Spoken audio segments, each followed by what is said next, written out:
Всем привет, меня зовут Евгения Аргунова, я выпускница факультета иностранных языков Якутского госуниверситета. Всем привет, меня зовут Ася Артемьева, я выпускница факультета психологии Северо-Восточного федерального университета. Мы ведущие подкаста Университетской лиги выпускников. Мы встречаемся с выпускниками разных лет, чтобы послушать их интересные истории. Если ты хочешь узнать, чем занимается твой однокурсник, присоединяйся к нам и смотри наш подкаст.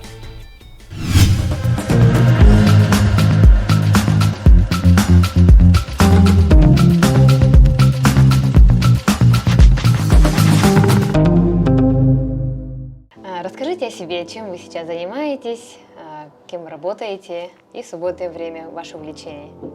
Да, добрый день, меня зовут Дмитрий Андреев. Я возглавляю якутскую дирекцию Газпромбанка. Мы работаем в Республике Саха-Якутия уже 15 лет и являемся крупнейшим кредитором предприятий в республике. Как давно вы работаете в этой сфере? Сразу после университета? Я начал работать в банковской сфере еще на 4-м курсе. Во время учебы в финансово-экономическом институте я закончил финансово-экономический институт в 2004 году. Специальность международные валютные кредитные отношения. И еще в конце 3-го курса я начал проходить практику в одном из банков и уже с 4-го курса там работал. И после окончания я сразу же стал работать в банковской сфере, и по сей день работаю в банке. Очень преданно, да? То есть до поступления в университет вы уже как-то себе поставили цель или вы по ходу определили себе будущую профессию? Я еще в 9 классе определил для себя, что я хочу связать свою жизнь с финансами, с экономикой. И уже, наверное, в 10 классе я понял, что, скорее всего, это будут либо банки, либо биржа, да. Соответственно, ближе были банки в то время, да, биржа только развивалась тогда. Поэтому я принял для себя решение, что я хочу работать в банке. В то время я, наверное, еще не понимал до конца, что такое банки, да, но вышло так, что еще на 2-м или 3-м курсе у нас один из преподавателей был работником банка, да, он возглавлял банк, и, соответственно, на практику мне удалось попасть к нему, то есть был отбор определенный, я вошел в число тех, кому посчастливилось в то время попасть на практику в банк. Здорово. Скажите, а как вы выбрали именно ЕГУ, да? Вы окончили Якутский госуниверситет? Да, я поступил на мировую экономику финансово-экономического института, тогда еще Якутского госуниверситета, ныне СВФУ, и сдал все экзамены, соответственно, был зачислен в то время на бюджет. Каких-то, наверное, проблем с поступлением не возникало. Тогда было ЕГЭ или еще просто по экзамену? Тогда было экзамены, да, я помню, было 4 экзамена. Это математика, русский язык, иностранный язык и география. Да. Я готовился к поступлению, соответственно, я закончил, скажем, непростую школу, да, это был Саха-Турецкий Анатолийский колледж, и уже база была достаточно сильная, но тем не менее я принял решение, что мне необходимо позаниматься с репетиторами перед поступлением в вуз, и я полгода занимался по некоторым предметам с репетитором. Помимо работы, хотелось бы послушать, как вы пришли к этому виду спорта. Я помимо учебы очень сильно с детства увлекался спортом, играл в футбол. Кстати говоря, я играл за мини-футбольную сборную ЕГУ успешно, да, мы даже становились чемпионами. И я, к сожалению, получил травму, и 2 операции у меня было на колено, последняя в 2015 году, и мне хирург сказал, что ты, дружок, завязывай со спортом, да, особенно с таким активным, как футбол. В общем, и я решил, чтобы не останавливаться, начать заниматься бегом.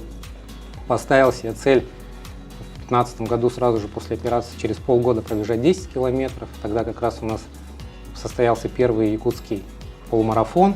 Да, Виктор Салтыков его начал проводить в том году. И я поставил себе задачу вот за полгода восстановиться и в августе пробежать десятку. Я ее пробежал, помню, было очень сложно. И вот так у меня постепенно объемы росли. Я пробежал полумарафон, марафон, стал заниматься плаванием. Потом у меня вот Виктор мне посоветовал в триатлон обратиться, да, и я начал заниматься очень активно триатлоном. В итоге, к чему это все привело, я на данный момент уже финишировал 2 полные дистанции Ironman, больше десятка половинок Ironman, олимпийских дистанций. И это у меня такое хобби, которое переросло вот уже в такое увлечение, фанатичное, я бы даже сказал, да, потому что я каждый год бегаю минимум 2-3 дистанции половинки Ironman, либо Ironman. Постоянные забеги, заплывы. Я 2 раза переплыл пролив Босфор из Азии в Европу. На всех практически там крупных стартах участвовал в России. Вот буквально позавчера я прилетел из Сочи, где был вот крупнейший фестиваль триатлона, около 5-6 тысяч участников. Вот, закончил там 2 дистанции, половинку и олимпийку. Ну вот все больше людей увлекается триатлоном, ко мне постоянно вот обращаются люди, как тренироваться, где какие нюансы есть. Ну вот любителей все больше и больше становится с каждым годом. Вот я уже планирую свой год 24-й, как он будет, уже спланировал. Завершили один, сразу планируете? Да, вот октябрь, сейчас середина октября, я уже знаю, какие старты у меня будут в 24 году и как мне к ним подготовиться. Поэтому здесь как раз очень сильно необходимо планирование, мотивация внутренняя, постановка целей, контроль сам за собой, да, то есть многие говорят, что можно там, менеджмент это контроль за другими, да, а на самом деле можно контролировать только себя. Начинать себя, да? Да, поэтому это очень важно, если ты в график выставляешь какую-то задачу, ее делать вовремя, то есть не откладывать на потом, потому что в спорте на потом нельзя откладывать. Скажите, пожалуйста, Дмитрий, какую роль сыграл университет в вашей жизни, ну, помимо профессиональной? Ну, на самом деле у меня очень много знакомств идет с университетом. Да, я вот анализировал все, что связано с университетом, помимо образования, естественно. Это те знакомства, которые идут в течение твоей жизни, да, и вот знакомые, да, там друзья некоторые, они работают там в смежных отраслях, мы постоянно в контакте находимся, иногда вспоминаем нашу студенческую жизнь, да, как это было прикольно. Эти знакомства, вот, ну и дружба, она, естественно, складывается, наверное, в университете, и вот все мои, наверное, близкие, друзья и знакомые, это как раз с университетских годов. А какие у вас есть самые приятные воспоминания со студенчества? Ну, приятные воспоминания, естественно, это, наверное, те вечеринки, какие-то мероприятия, праздники, которые мы устраивали, в которых участвовали. Это, ну, сейчас это называется волонтерство, да, раньше это называлось просто участие какое-то, да, там, неформальное, то есть в организации каких-то мероприятий. То есть, ну, вот я помню, как мы там на 1-м, на 2-м курсе участвовали, тогда еще Хэллоуин появлялся, да, вот такие новые праздники, было прикольно. А есть какие-то нестандартные такие ситуации, которые вы запомнили на всю жизнь во время студенчества? Да, нестандартно, наверное, я помню, как мы на 4-м курсе готовились к сдаче экзаменов, да, и понятно, что это было все уже в таком, уже, скажем, взрослой жизни, и уже более взрослые становились тогда. И мы начали, там, собрались что-то в 9 вечера, ну и, в общем, начали готовиться к самому экзамену, наверное, в 4 утра. 8 пошли. 8 экзаменов? Да, ну, успешно сдали, да, его, но я вот помню, как эти все подготовки там проводились, потому что тогда как раз вот были уже, скажем, не только индивидуальные задания, а групповые начинали, да, задания, когда ты командой защищаешь какой-то проект.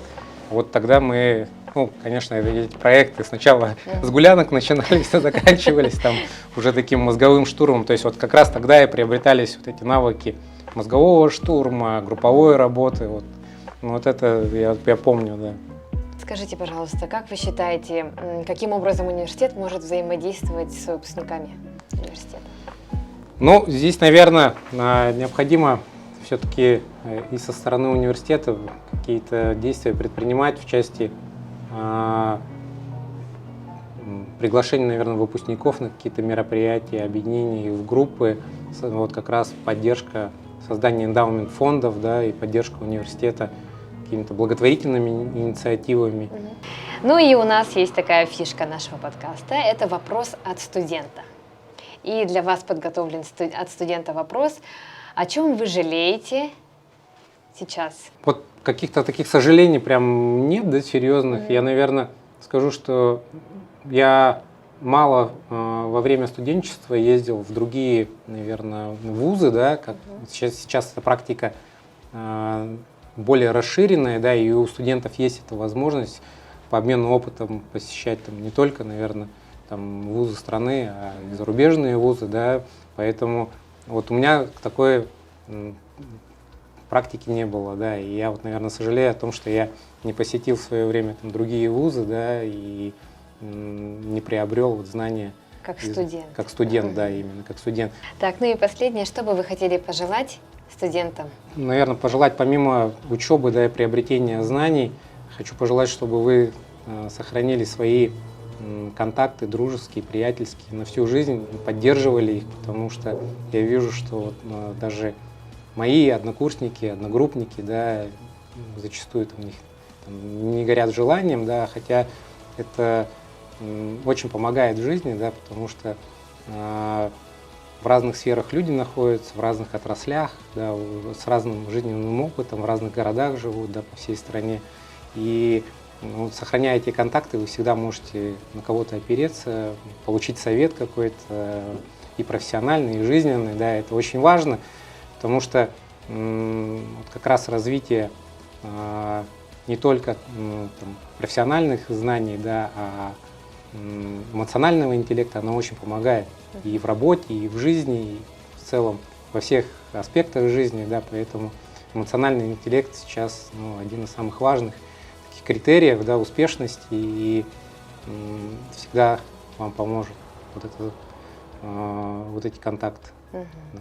Спасибо за пожелание. Ну и мы вас благодарим за уделенное время. Желаем вам всего наилучшего. Ну и на этом у нас все.